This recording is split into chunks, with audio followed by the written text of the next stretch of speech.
Pemirsa, berdasarkan rilis BPS Provinsi Bali, perkembangan harga gabungan kabupaten kota perhitungan inflasi di Provinsi Bali pada April 2025 secara bulanan mengalami inflasi sebesar 0,73% MTM, lebih rendah dari bulan sebelumnya yang mengalami inflasi 1,61% MTM.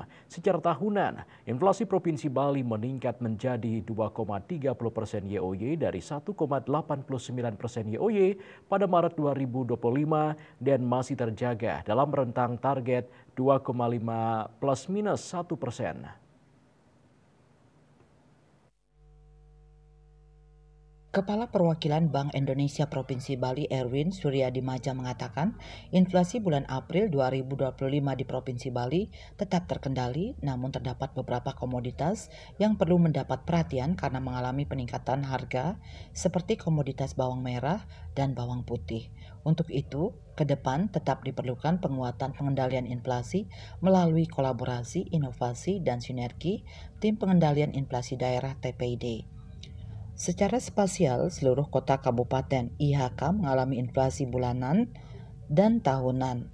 Kabupaten Tabanan mengalami inflasi bulanan tertinggi sebesar 1,09% MTM atau 2,52% YoY, diikuti Kota Singaraja yang mengalami inflasi bulanan sebesar 0,80% MTM atau 1,82% YoY. Selanjutnya, Kota Denpasar mengalami inflasi bulanan sebesar 0,69% MTM atau 2,69% YoY. Dan Kabupaten Badung mengalami inflasi bulanan sebesar 0,49% MTM atau 1,80% YoY.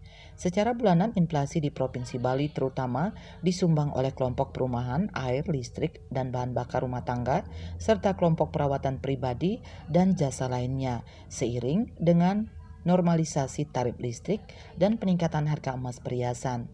Berdasarkan komoditasnya secara tahunan, inflasi bulan April 2025 terutama bersumber dari kenaikan harga cabai rawit, daging babi, kopi bubuk, bawang merah, dan minyak goreng. Sementara itu, inflasi yang lebih tinggi tertahan oleh penurunan harga tomat, daging ayam ras, sawi hijau, telur ayam ras, dan bensin. Sukma Bali TV.